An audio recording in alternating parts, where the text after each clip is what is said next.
Bonjour chers auditeurs de Alléluia TV, c'est encore un plaisir pour moi d'être avec vous pour notre émission hebdomadaire. Je dis déjà Alléluia à tout le monde, Alléluia à ceux qui sont présents ici en France, Alléluia pour ceux qui nous suivent en Belgique, Alléluia pour ceux qui nous suivent en Afrique, Alléluia à ceux qui nous suivent jusqu'en Australie, Alléluia à tous les auditeurs de la francophonie. Je dis spécialement encore bonne année pour tous ceux qui n'ont pas eu l'occasion de recevoir les bénédictions de la nouvelle année qui était l'émission de la semaine passée. Je bénis chacun de vous de ma propre main. Je bénis chaque œuvre de votre vie. Je bénis les projets de votre vie. Je bénis vos familles. Je déclare que le ciel soit ouvert là où vous êtes et que la terre sur laquelle vous vous tenez vous soit fertile au nom de notre Seigneur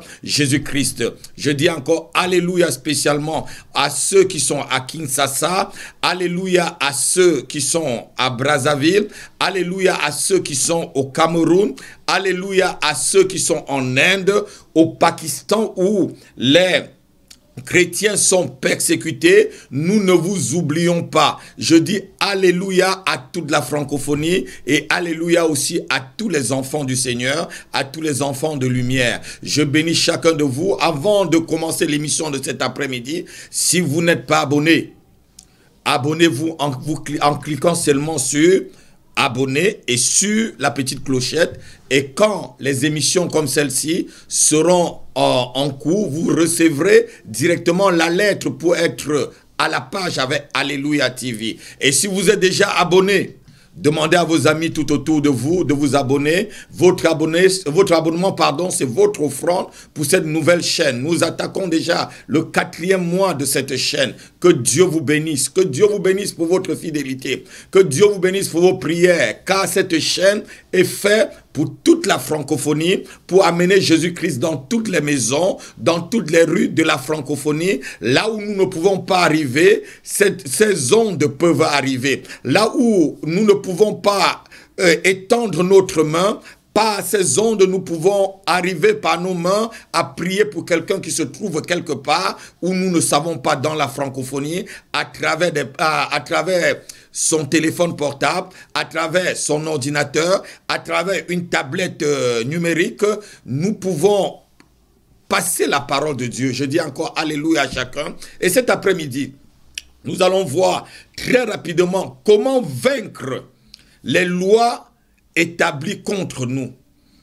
Comment tu peux vaincre une loi établie sur ta vie? Comment vaincre les lois établies sur toi? Il y a des personnes qui marchent, des personnes qui sont en train de me suivre. Beaucoup d'auditeurs, plusieurs entre vous qui me suivez cet après-midi. Il y a des lois qui parlent toujours contre vous. Il y a des lois qui sont établies contre vous simplement pour pouvoir nuire à votre destinée. Il ne faut pas ignorer cela. La Bible dit que nous n'ignorons pas ses desseins en parlant de Satan. Donc il y a des lois que l'ennemi a établi contre vous. Il y a des lois que nos familles établissent contre nous. Il y a des lois que les parents ont établies et que lorsque nous naissons sur cette loi et qui nous revendique à chaque instant. Lorsque nous voulons avancer, cette loi nous fait reculer. Comment briser, comment atténuer, comment annuler, comment abroger ce genre de lois qui ont été établies tout simplement pour t'empêcher de prospérer, pour t'empêcher d'être épanoui, pour t'empêcher de voir la lumière, l'aurore, pour t'empêcher de voir, je devais dire, la bénédiction abondante de Dieu ou la grâce surabondante du Seigneur dans ta propre vie. Cet après-midi, je vais vous donner quelques clés et je vais vous montrer par la Bible qu'il y a des lois qui sont établies spécialement pour une personne.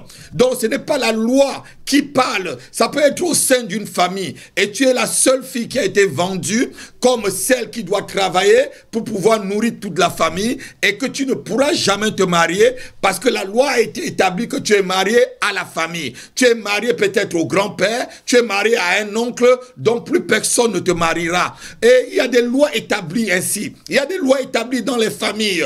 Tu auras tous les diplômes du monde, mais tu ne trouveras jamais du travail. Il y a des lois établies dans les familles. Lorsqu'un enfant arrivera à 50 ans, il mourra. Il y a des lois établies dans les familles. Lorsqu'une fille aura 15 ans, elle tombera en grossesse et elle ne se mariera jamais. Il y a toujours des lois établies. Et cette loi cherche souvent une seule personne. On va le lire dans le livre de Exode.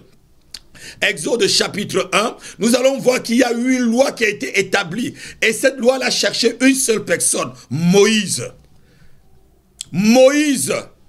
La loi ne cherchait que Moïse. Les autres enfants d'Israël qu'on pouvait jeter dans le fleuve, qu'on pouvait jeter dans le Nil, qu'on pouvait, tous les enfants hébreux qui mouraient en ce temps-là. C'est Moïse seul qu'on était en train de chercher. Parce que quoi? Il fallait lutter contre la destinée de Moïse. Il fallait lutter contre la destinée, contre le plan de Dieu pour Israël. On va le lire rapidement. Exode chapitre 1, à partir du verset 15 jusqu'au verset 21. Le roi d'Égypte parla aussi aux sages femmes d'Hébreux, nommées l'une Shipra et l'autre Puia. Il leur dit, quand vous accoucherez les femmes des Hébreux et que vous verrez sur le siège, si c'est un garçon, faites-le mourir. Si c'est une fille, laissez-la vivre. Mais les sages femmes craignaient Dieu et ne firent point ce que leur avait dit le roi d'Égypte. Elle laissait vivre les enfants. Et le roi d'Égypte appela les sages femmes et leur dit, pourquoi avez-vous agi ainsi et avez-vous laissé vivre les enfants? Les sages femmes répondirent au Pharaon, c'est que les femmes des Hébreux ne sont pas comme les Égyptiennes. Elles sont vigoureuses. Elles accouchent avant l'arrivée des sages femmes. Dieu fit du bien aux sages femmes et le peuple se multiplia et devint très nombreux. Parce que les sages femmes avaient eu la crainte de Dieu, Dieu les fit prospérer. Dieu fit prospérer leur maison. Verset 22. Alors Pharaon donna cet ordre à tout le peuple. Vous jeterez dans le fleuve tout garçon qui naîtra et vous laisserez vivre toutes les filles. Ceci était au temps de Moïse. C'était au temps où le libérateur du peuple d'Israël devait naître. Toute la loi de Pharaon visait une seule personne.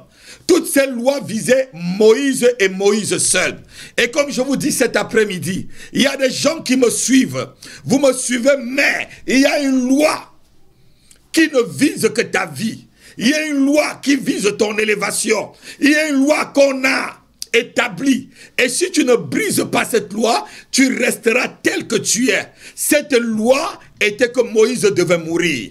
Cette loi était que tout garçon devait mourir. Ce n'était pas que Pharaon voulait que tous les garçons, les enfants d'Israël meurent, mais c'était Moïse qu'on cherchait. Cette loi était contre Moïse. Et je dis cet après-midi, toute loi votée contre toi, toute loi établie contre ta vie, que cela soit dans les tréfonds, que cela soit dans les océans, que cela soit dans les fleuves, que cela soit dans les bois sacrés, que cela soit dans les carrefours de ton village, cet après-midi, au nom de Jésus-Christ, nous anéantissons ce loi, car la Bible déclare que la plante que mon Père Céleste n'a pas plantée sera arrachée. Et nous déclarons que cette loi est nulle et sans effet.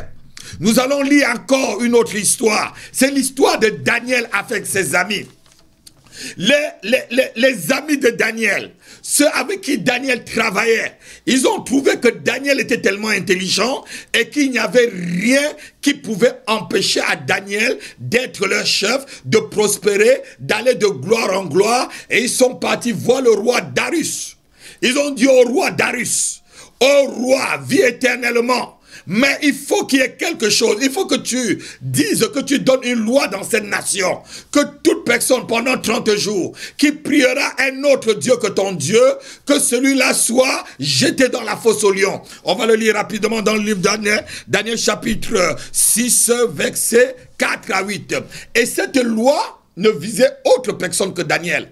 C'était pour mettre Daniel dans les problèmes. C'était pour mettre Daniel, vraiment pour mettre, comme on le dit, les bâtons dans les roues de Daniel. Sachant qu'un juif, s'il adore un autre Dieu, Dieu enlève sa grâce sur la personne. La seule chose qui peut empêcher à Dieu de bénir un juif, c'est celui-là qui est adultère spirituel. Lorsque un juif est adultère spirituel, cela veut dire que le Seigneur n'est plus avec lui. Adultère spirituel veut dire quoi? Adorer un autre Dieu qui n'est pas le Dieu d'Israël. Ces gens connaissaient. C'est pourquoi ils ont établi cette loi disant que si une autre personne, si quelqu'un pendant 30 jours adore un autre Dieu que toi, donne une autre prière que à toi, ô roi Darius, que cette personne meure. On va le lire rapidement pour voir les lois qui sont établies contre nous. Et je dis que toute loi établie, quel qu'en soit l'endroit où la loi est établie, nous annulons cette loi cet après-midi au nom puissant de Jésus-Christ.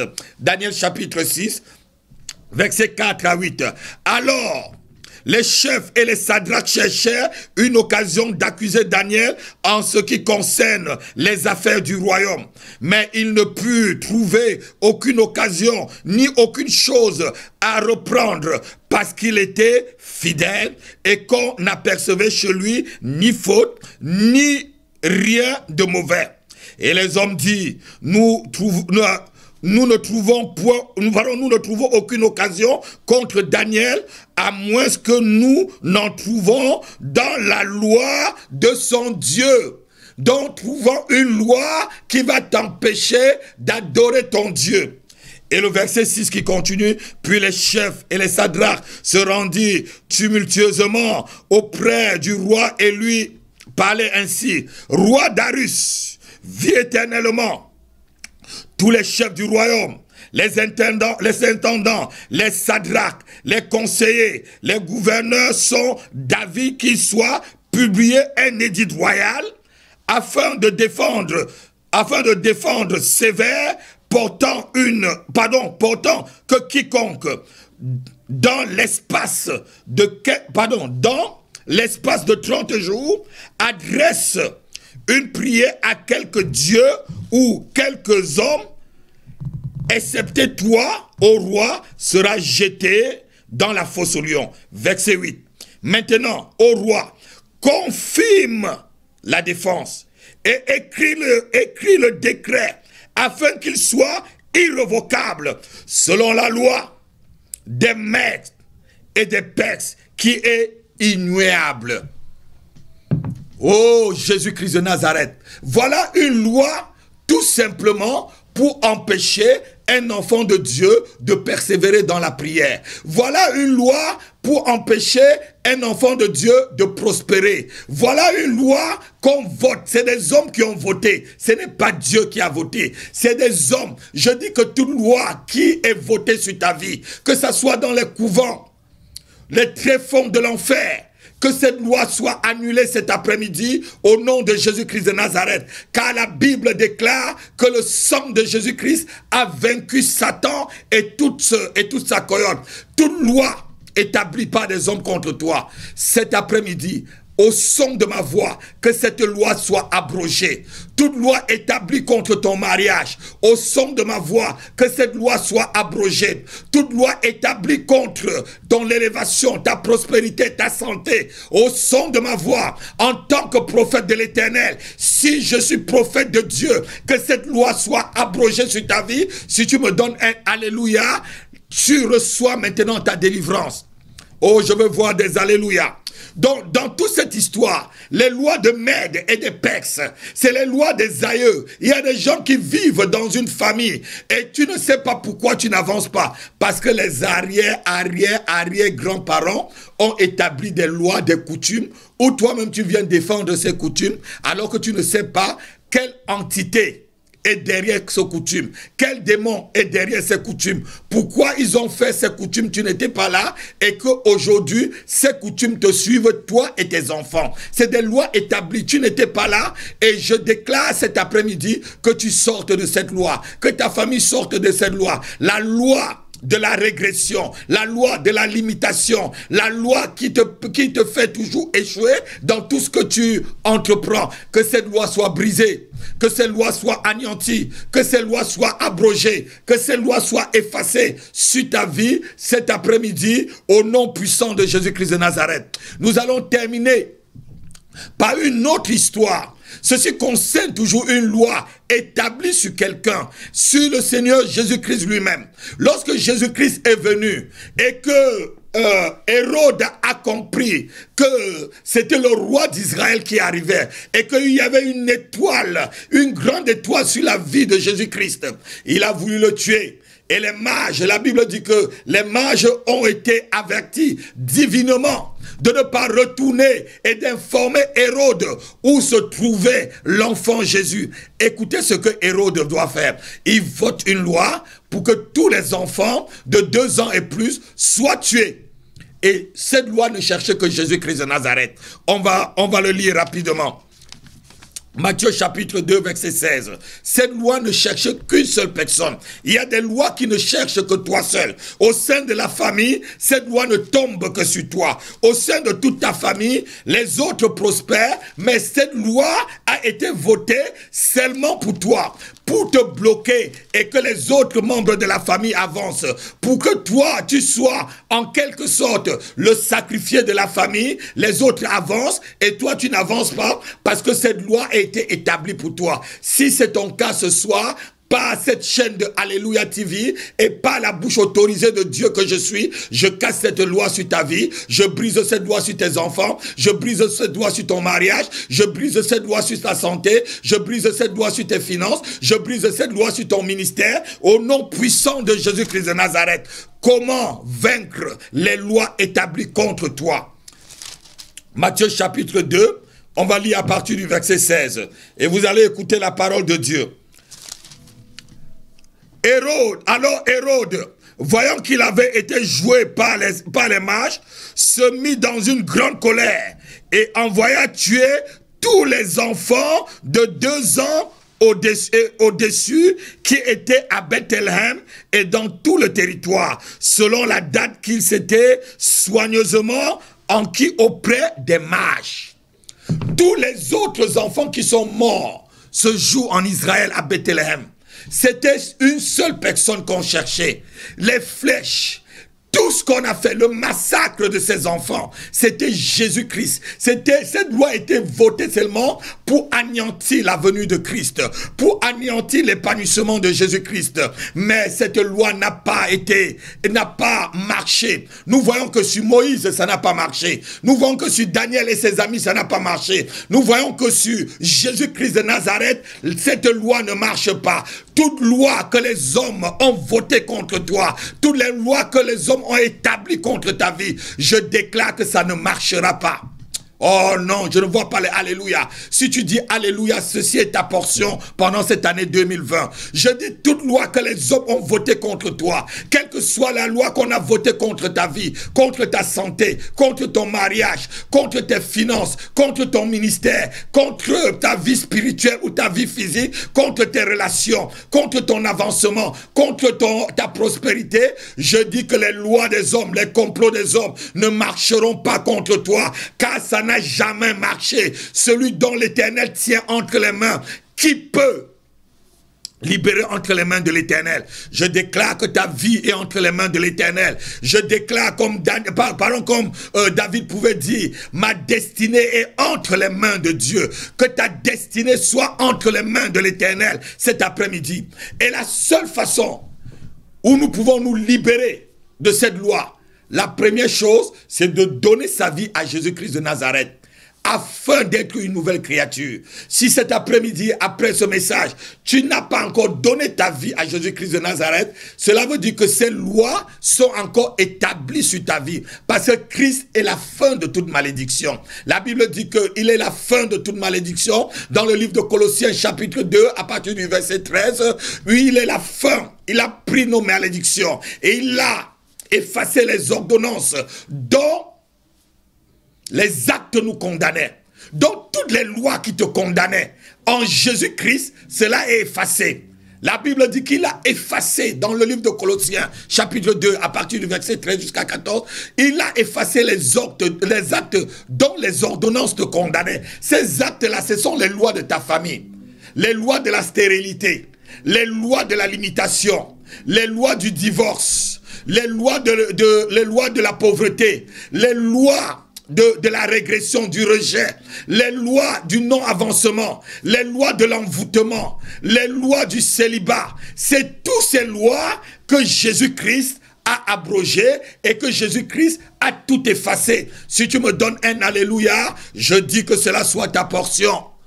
Que cela soit ta portion cet après-midi, là où tu me suis ou à quelle heure tu me suis, que cela soit ta portion lorsque tu suivras cette émission sur Alléluia TV. Donc la première chose, c'est de donner sa vie à Jésus-Christ. Et la deuxième chose, c'est de persévérer dans le Seigneur. Voilà les deux manières. Daniel a persévéré dans le Seigneur. Les sages femmes ont persévérer en écoutant la voix du Seigneur. La Bible dit qu'ils ont obéi à Dieu que d'obéir à la loi d'un homme, que d'obéir à la loi du Pharaon, du roi d'Égypte. Obéis à Dieu, n'obéis pas aux hommes, et ces lois contre ta vie seront brisées. Obéis à la parole de Dieu, obéis à Dieu et persévère en Jésus-Christ et ces lois seront abrogées sur ta vie. Je bénis une personne qui a écouté ce message. Si tu l'as écouté, je te prie de partager autour de toi et de demander à tous ceux qui ne sont pas encore abonnés à cette merveilleuse chaîne Alléluia TV pour la francophonie, que ces personnes autour de vous soient abonnées. Que le Seigneur Tout-Puissant, le Dieu de toute éternité, le Dieu de grâce, vous bénisse abondamment et que toute loi qui a été écrite contre vous soit maintenant abrogée, détruite au nom de Jésus-Christ de Nazareth. Si vous dites Amen, soyez bénis au nom de Jésus-Christ. Et à la semaine prochaine, je vous salue de ma propre main, votre serviteur, l'apôtre Happy Dieudonné, et je vous promets que sur cette chaîne, vous trouverez des nouvelles figures, des émissions. Nous sommes en train de nous préparer pour vous donner vraiment un gros bouquet.